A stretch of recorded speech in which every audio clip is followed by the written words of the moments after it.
is an award-winning fashion designer. She studied fashion design in Royal University for Women in her home country, Bahrain, while working with her mother on their luxury brand Nassim Al Andalus, where she gained recognition and achievement, including fashion shows in Dubai, London, Paris, and Marrakesh.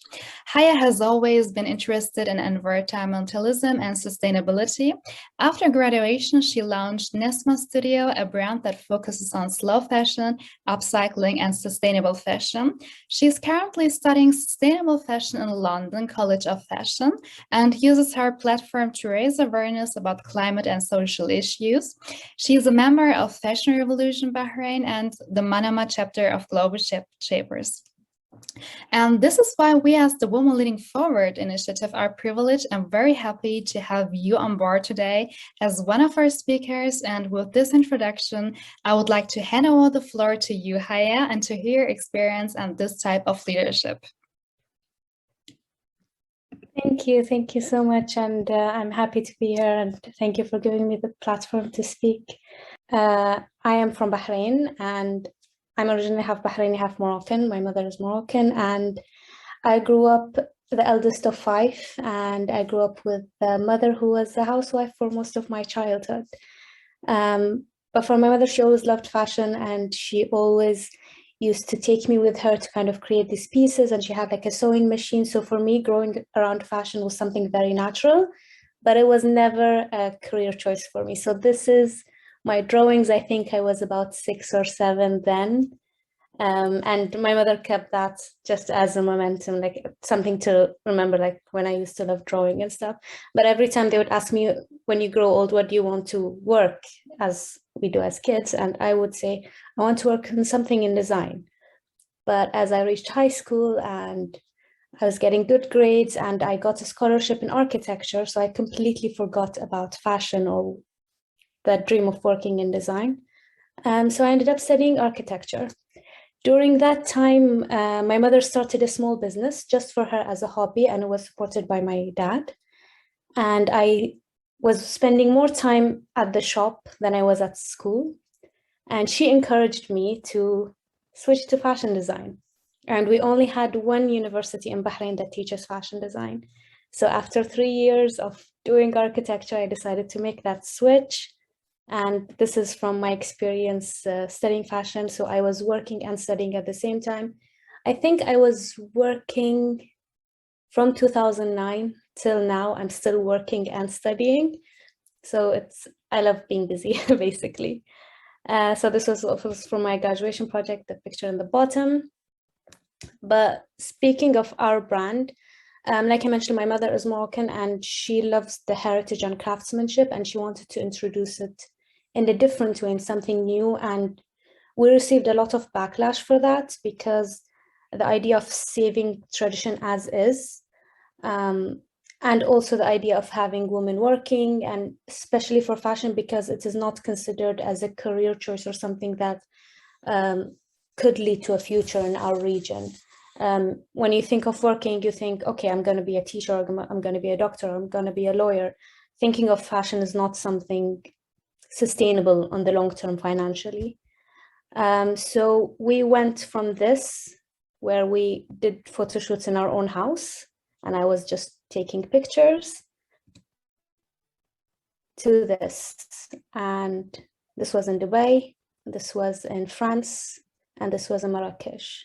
So for us, this experience of me still being a student and not knowing a lot about running a business, my mother having no background, she studied electrical engineering and she never finished. She got married young, so she had to move to Bahrain and she never finished her degree. So for us, just building this brand with our own knowledge and experience, and me trying to help her through the whole process, I feel like I learned through experience more than I did in university, even though I really appreciate the knowledge I gained from university. We started really small. We never took loans. We just put whatever we had to kind of support the business going forward.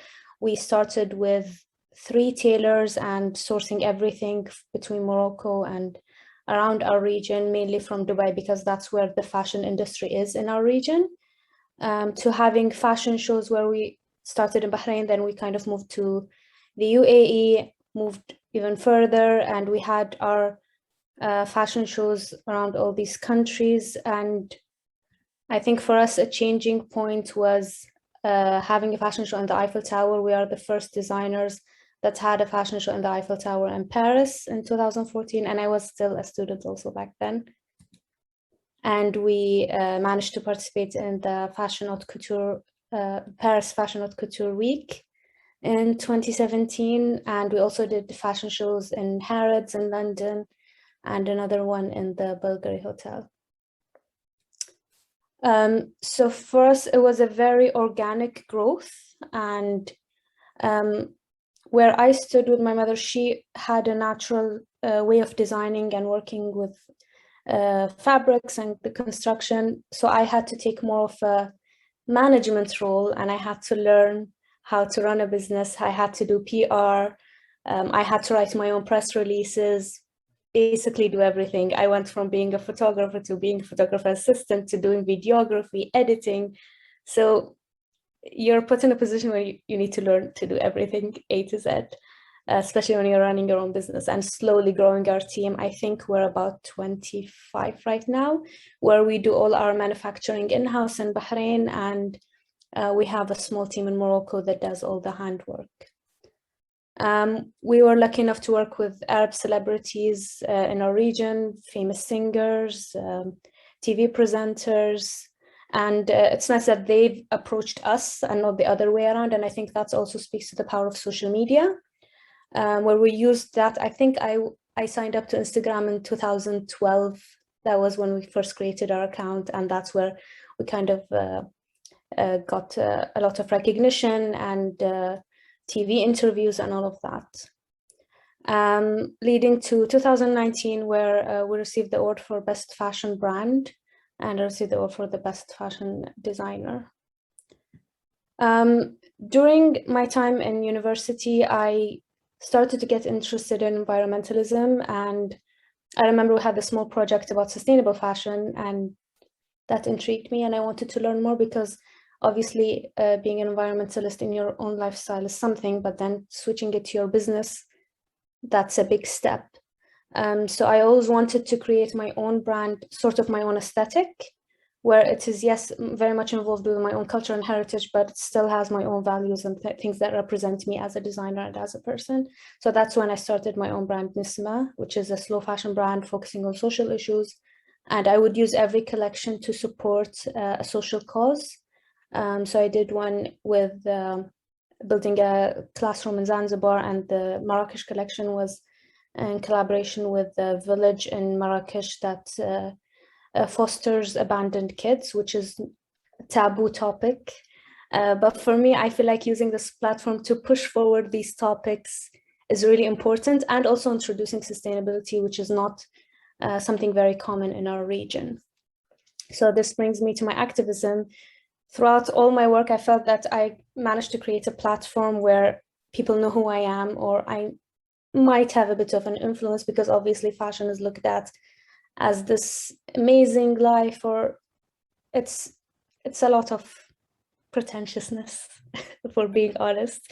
But there's still this beauty to fashion, because it is design, it is creating art, it is part of our history.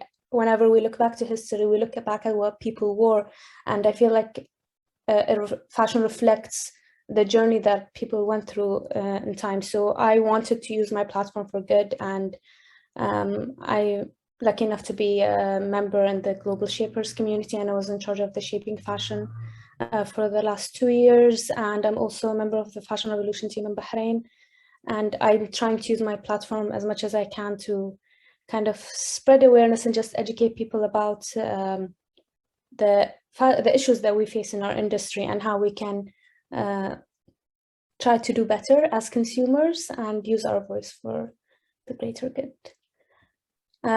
So that's me. And just to add that during my work, I also, during lockdown, I did an MBA in luxury brand management, because I feel you can always learn more, and you can always improve yourself even further. And I'm currently now in London doing my second master's, which is in sustainable fashion, and that's what I'm genuinely passionate about. And yeah, that's my journey so far, and I'm always available on social media if anyone wants to link up. Yeah, that's me. Thank you. I seem to have completely forgot how to use Zoom. Okay.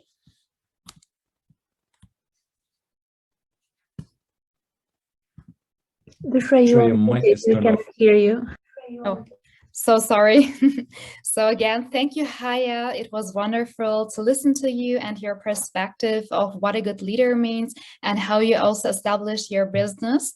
And definitely what the common challenge is that there are core competencies and that you have really to develop and that you have to continue to develop yourself and also to empower and also to learn always more. So it's very interesting to hear that you're now currently are studying a second MBA in sustainable fashion. And I think that leadership is not only about leading, it's also about the ability to influence or also to guide other individuals, teams, or entire organizations. And a leadership style is also leader style of providing direction and implementing plans and also motivating your team and also motivating people. So it's a result of the philosophy, personality, and experience of the leader. So thank you very much for this amazing speech. And now we have a question in the chat. Which challenges did you came across introducing sustainability to the fashion industry in Bahrain? I'm still going through challenges. I think the most obvious one is people opting for conventional ways. Some would say it's not our problem, or the idea of out of sight, out of mind.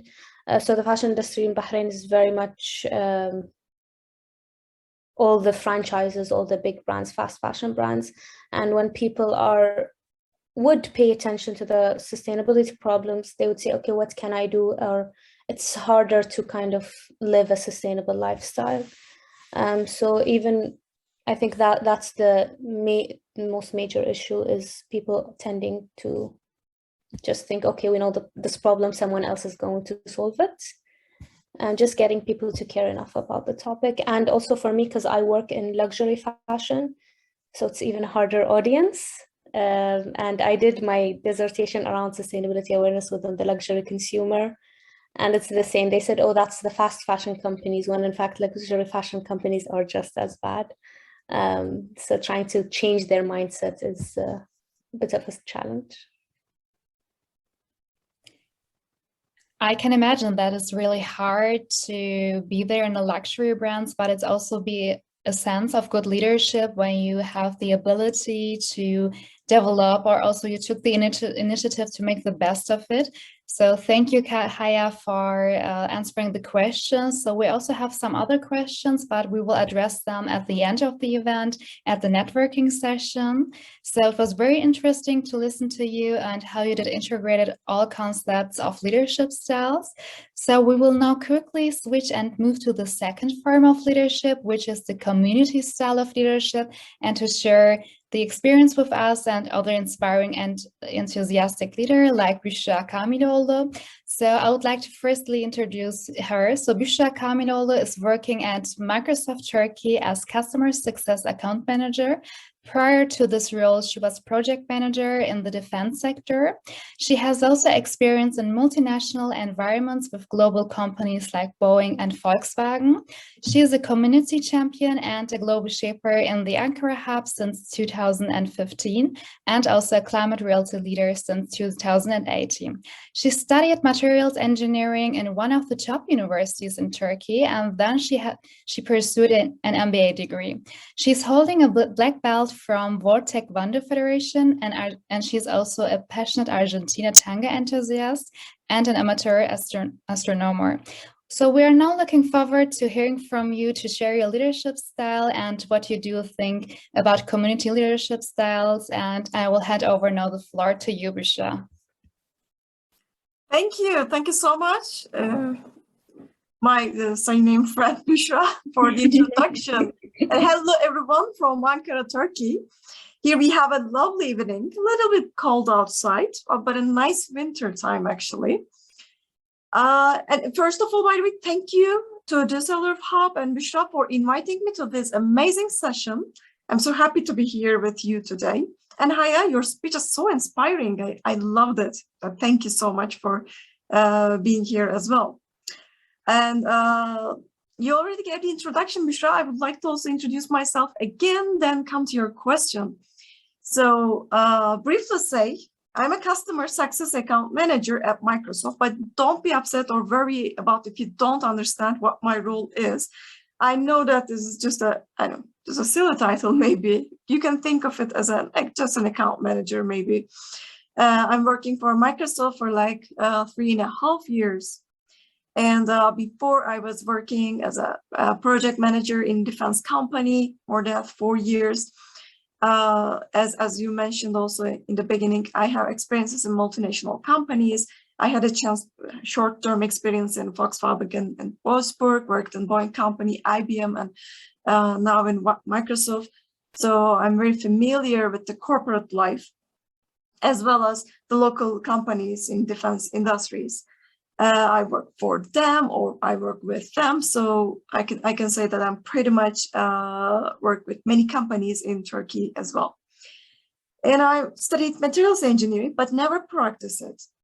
I loved it. I loved studying it. But then I switched to more like a social side, let's say. Yeah, engineering was, as I realized at the end of it, and not for me, but more like management roles or more like project management, time management, or people management roles were more like me. So that's why I switched, that I completed my MBA degree, and that's where I learned more about the business life, let's say. And as you could imagine, from all these companies like IT industry, engineering, and all the stuff, I was always surrounded by man-dominated environments, which was fine for me, but I had to put my existence in there.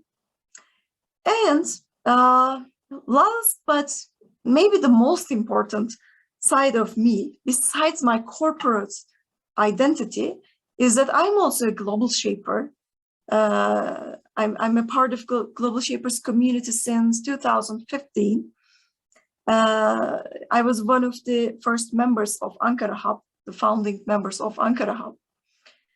And Anna, in the opening speech, she already mentioned about what the Global Shapers community is. Back then, when I'm first asked to be a part of Ankara Hub member, at first, I realized that it is something that I was looking for a while. But until that time, I've never been a part of an initiative where I give back to the community. I studied in good universities and studied in a very good high schools, and I had a nice degrees and worked in good companies. But it was always, whatever I do, and I did so many social stuff, so many. I've been in so many projects during my study life or work life, but all of them was about for me and my development only. I could attend trainings, maybe I organized stuff, maybe speeches, but everything for me to learn how maybe the business life is going, how can I get a better job. I don't know why the reason is like that. It can be maybe the need to get a good job, the need to finish a good school, and to earn money. Could be many reasons. I never look back the reason, but as I said, until being a shaper, I never been a part of a community that I give back to the community. And that was a shame of me, but was never late. So, as I said, for like 7 years, I'm so happy to be a part of this community. And over the years, I have been in many roles with this community. I was the vice curator and then become a curator. And I had many roles in different projects in the community as well. And I grew. It was not only for giving back to the community, but I was also learning when I was giving back to the community. So it was working in both ways. So it was very satisfying. And until like last year, by the way, I'm a kind of an old shaper. So it will be my last year. Anyway, in 2020, I was asked if I wanted to get a community champion role in the community. A community champion role is a role that is responsible from different hubs from the community itself. So I'm a part of Ankara hub, but there's also another hub in Turkey. There are other hubs in Israel, in Cyprus and Azerbaijan. So right now I'm responsible from Turkey, Azerbaijan, Israel, and Cyprus, and from all the hubs in there. And it's almost like 6 months, and I'm really, really enjoying it. Why? Because now I get a chance even to share my best practices, to share my knowledge and experiences, even give back more. It's all voluntary. It's taking a lot of time maybe, but I do enjoy it. I do enjoy it because now I'm not only responsible for my city only, because I was the part of Ankara Hub, so I was feeling responsible to my city. And then I become a member of my city's hub. And now I'm responsible from 4 countries. So I feel the responsibility for all of them. So what I'm coming here actually, when you said the community leadership, I remember the saying of Klaus Schwab, the founder of World Economic Forum. He says that every corporation and institution has to have both corporate and social responsibilities. When you think of a company, it can be Coca-Cola, for example, as we already know. They are there for, of course, to sell their products, their cola, their Coke, so they are there to earn money. But it is not just it. Even all the corporate companies have to have social responsibilities. It is valid for not only citizens, but also institutions as well. So for me, at some certain age, I wasn't aware of it, let's say, but then I realized that I'm living in Turkey, in Ankara, I'm responsible for my city. And then I felt like I'm responsible for the well-being of my people in my country. And I'm feeling that I'm responsible for everyone in this world. And every company also should have this feeling that, okay, for example, we are maybe a company in Düsseldorf, but it doesn't mean that we're just selling our products to Düsseldorf, but we need to do something for Düsseldorf people and for people in Germany, because you're earning your money with the citizens there. So when I started working in Microsoft, so it's one of the biggest companies in the world. That's why also they have this understanding. Also, they're part of World Economic Forum, and they're let's say the partners of World Economic Forum. Maybe that's why they have this idea. But for example, in every country that Microsoft is in, we have this diversity and inclusion team, and every employee can be a part of it. And we can do projects from LGBT to gender equality to accessibility, or like inclusion of different cultures and stuff like this. Because the company knows that it's responsibility not only for their employees, but also for the citizens where they belong to. So for now, I'm just going to stop. It was like an introduction for me and how I ended up in this community leadership role. And I would like to keep going on based on your questions, if you have any. Or maybe we can switch to like a question and answers Q&A time. So thank you, Busha, for sharing your perspective. And it was very interesting how you eloquently pointed out the community leadership style. And it was also interesting to hear about your experiences as well. So how did it felt for you to be a community leader for 4 other hubs? And how did you deal with these responsibilities? That's a great question. Thank you, Mishra. Sorry. So I'm going to mention the best part for me, and maybe them as well. We have a very diverse region. As I said, Turkey, Azerbaijan, Israel, and Cyprus. Completely different, not completely, but very different backgrounds, very different, maybe religions and culture, and everything is so different. But we're a region having regular calls, meetings, and we're sharing our practices.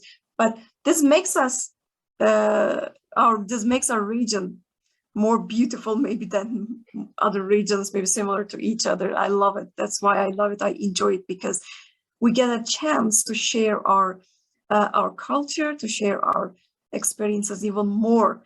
And even, for example, just a very, very simple maybe example, but for example, for hiring a global shaper, we were sharing our best practices, and one said we were using Twitter, and the other one said we were using Instagram, the other said we were using LinkedIn, and we were all like, and someone else said we were using TikTok, and I was like, oh my God, how are you using TikTok? I can't even imagine how to recruit food through TikTok. As I said, I might be maybe old for this, but even this, I mean, they said that TikTok is very widely used in the country. So okay, then this was even a little example, but how the culture differentiates from one another.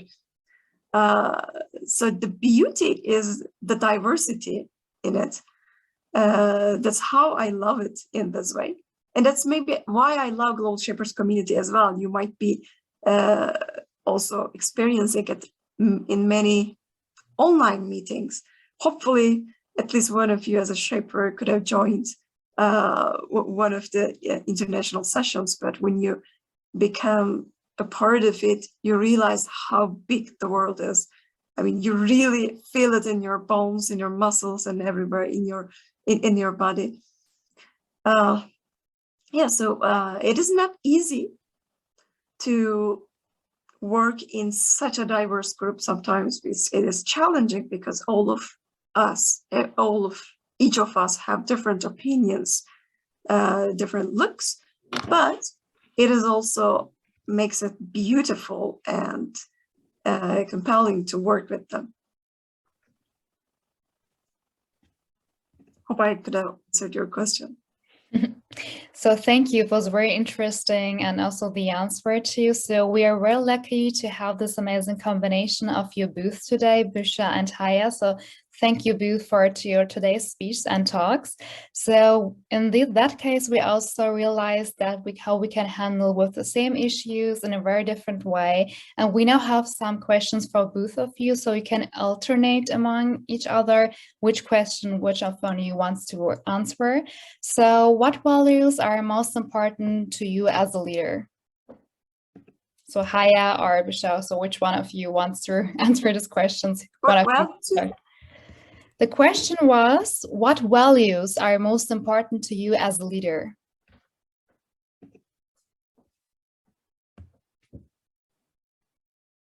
Maybe I can go ahead and I worked at, after my graduation, I worked at one company for a year for a project in United States in Seattle, based in Seattle. So I was also included in one of the projects where we differentiate the good leader from the best leader. We created focus groups and asked employees what differentiates the good from the best. So it was not just the only question for sure, but we had a set of questions. So people, when the leadership comes to the table, people start talking about, like, for example, integrity, empathy, and, you know, so many words were just coming in people's minds. Imagine a round table and people are just talking about Google-like talks. So when you Google it, what does the leadership mean? So they were just using the words. But when it comes to the question, have you ever worked with a leader that affected you, or do you remember the best manager, or I don't remember the question, but something like this. So people were just stop, look somewhere over, you know, and think, oh, I remember the manager, you know, oh, that woman, oh my God, she was the best. And, you know, people just stop and actually think about what was the most beautiful thing for them. Why do they think that guy was the best leader for them? And at that time, their stories started talking. So they shared the stories of themselves with that leader, their one-on-one stories, not the stories like, for example, he came and gave us a big speech and we were all, you know, applauded. This was not the speech. So, you know, or this was not the case. When people think about the leadership, they think about the personal experiences. When a leader touches them, when a leader, you know, like maybe holds a hand or, you know, put their hand and say, thank you, Büşra. That was a great job. You did great. And they feel like they're really engaged. They feel like they're really, you know, empowered. Actually, that's, let's say that focus group work for me was an eye-opening experience, because I was a new grad and I didn't even know how to be a good leader, or, you know, how to be a leader maybe. But I was listening from the workers. Some of them were new, some of them were like working there for like 40 years. But for all of them, the experiences was the most important thing to define a leader. The experience and one-on-one experiences with the person is the most important part. So that's the thing I wanted to share with you. For me, I was thinking about, because honestly, I think maybe this is the imposter syndrome, but I don't consider myself to be a leader. But you mentioned like empathy, and maybe that sticks with me. And I think being a good leader is being able to empower people, honestly, just giving people platform to do what they do. And yeah, Bushra said it well. Yeah. Thank you, Bu, and for highlighting the importance of the values of a leader. So it was very inspiring to listen to your different perspective, because I think as a leader, it's not only important to have these core competencies like empathy or like to lead a team, but also to think as a person and to think about how this person acts as a leader, or how can this person maybe inspires me. So that was very interesting to hear that from both of you. So I will now hand over to the next question. So how do you recognize the achievements of others?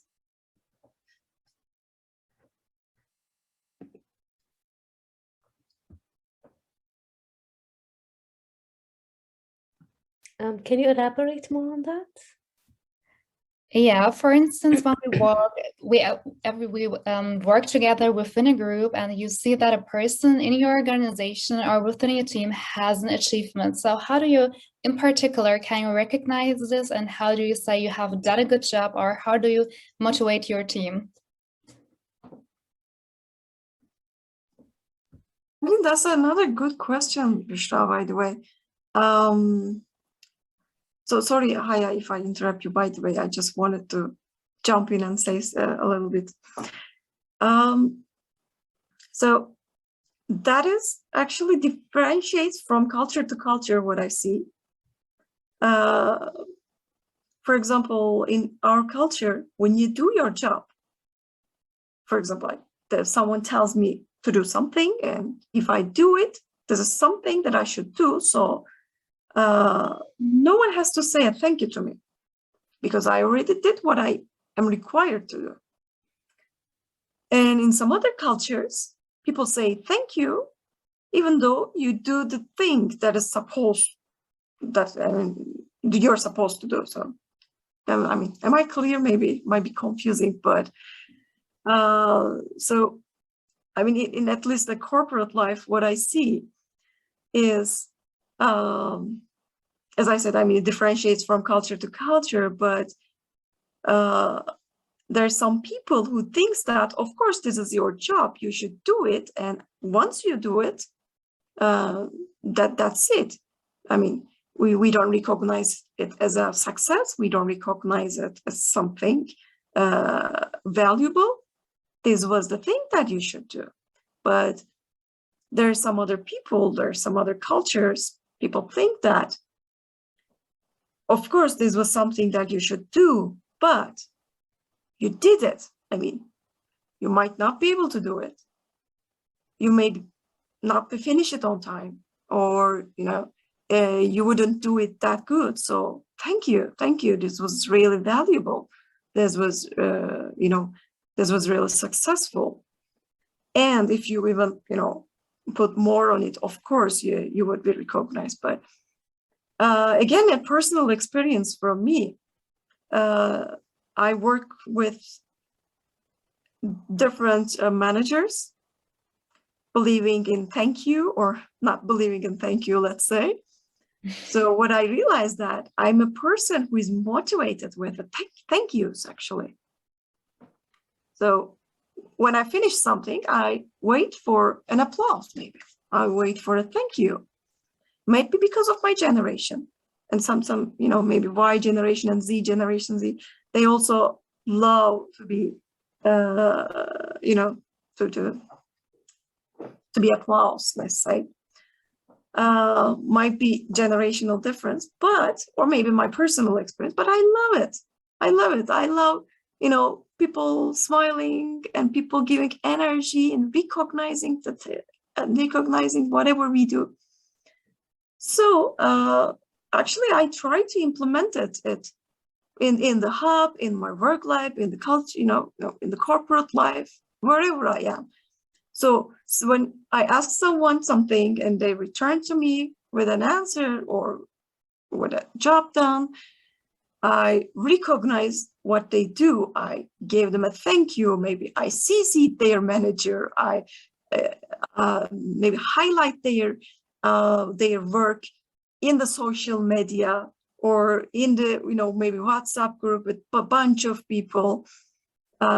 I mean, it can differentiate from what you do. It can be, you know, a highlight in the social media. It can be in an email. It can be, you know, in a meeting or whatever. So it's a different answer to your question, but yeah, you know, how you recognize. But I would like to highlight that we should recognize, first of all, whatever people do. I mean, we should recognize their effort, because every effort worth to be recognized, worth to be applauded, worth to be considered as successful. Yeah, that was the maybe personal experience. Maybe you think differently. I don't know, how is it in your culture? Maybe you could mention it to me. But when I was working in a project in Volkswagen, at the end of the project, I gave a presentation to the factory director, something like this. And he was a tough guy. He was, you know, always poker face. And I wouldn't never understand his feelings. But at the end of it, he just stood up at the end of my presentation, said, "Wunderbar."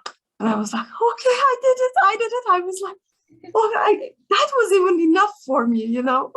All the project that I have done was like only wunderbar. And I was like, yes, I did it. And yeah, I still remember instead. But he still has this poker face and everything. I said, just wunderbar.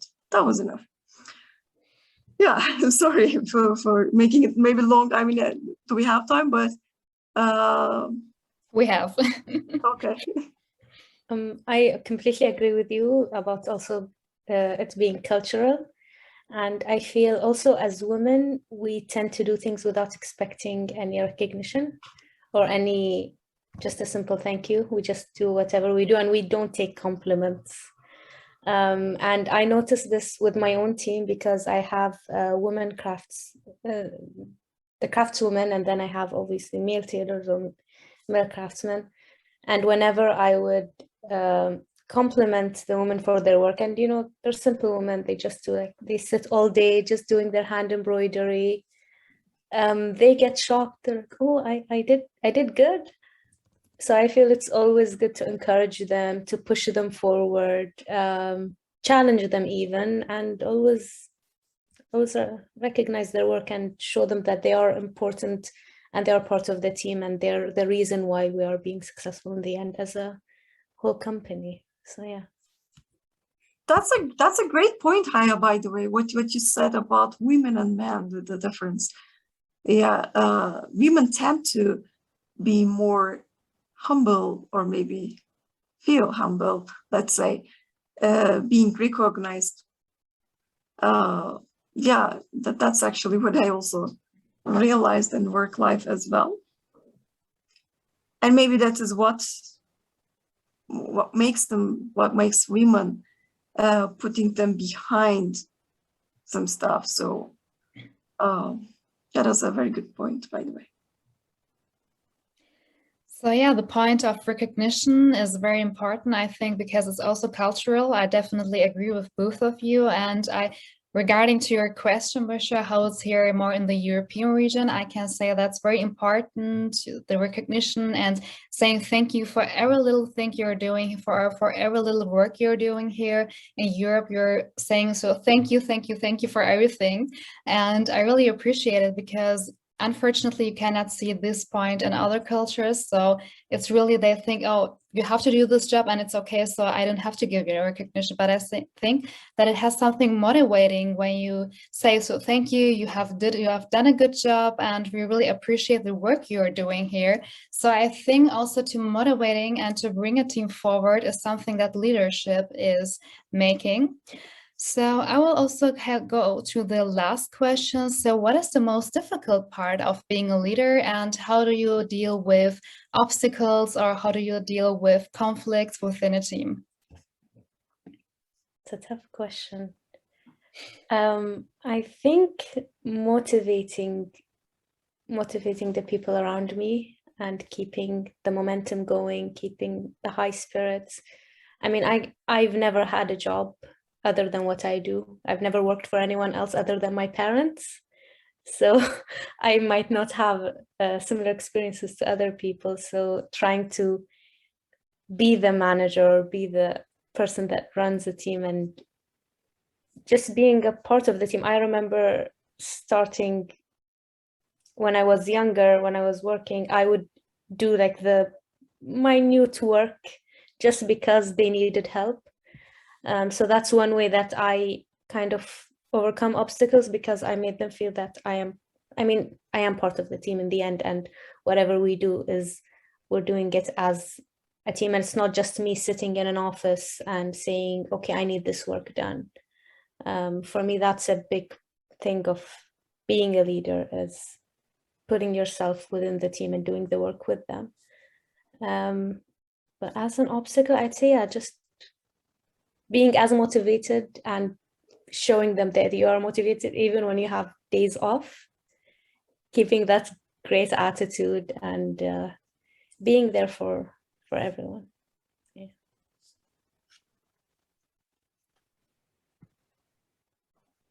Yeah, I agree with you, Aya.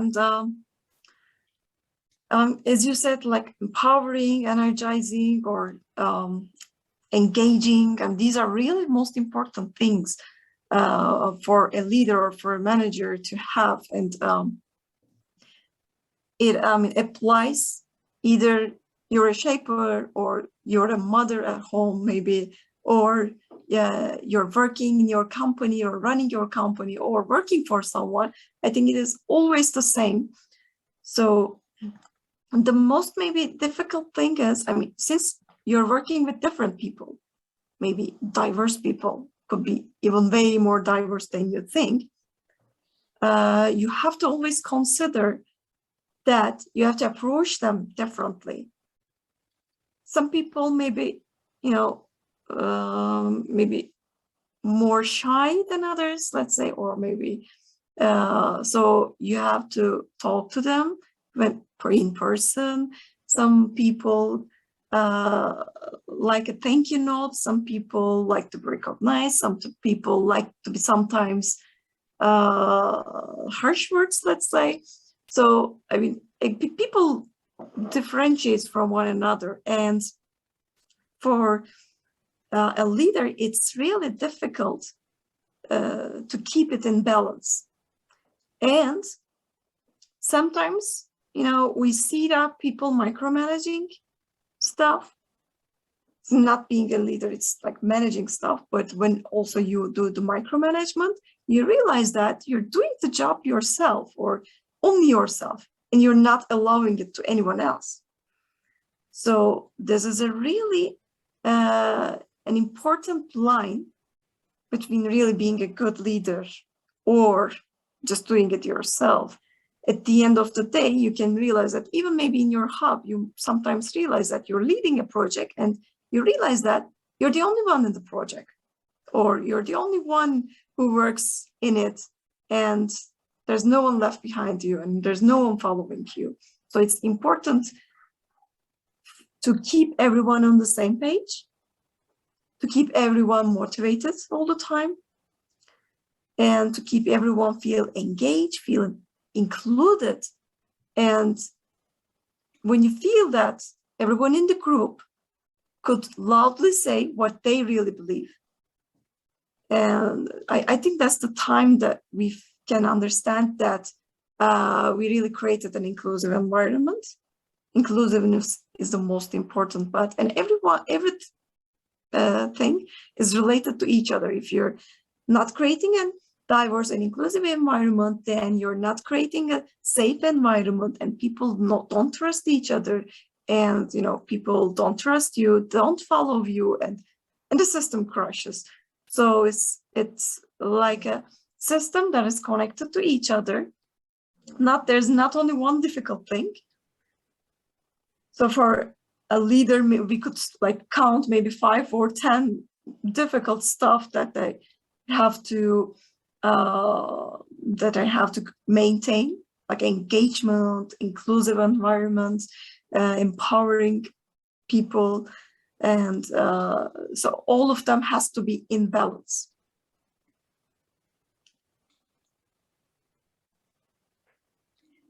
Thank you for answering the questions, and it was a pleasure to welcome both of you and to listen to your speeches. And now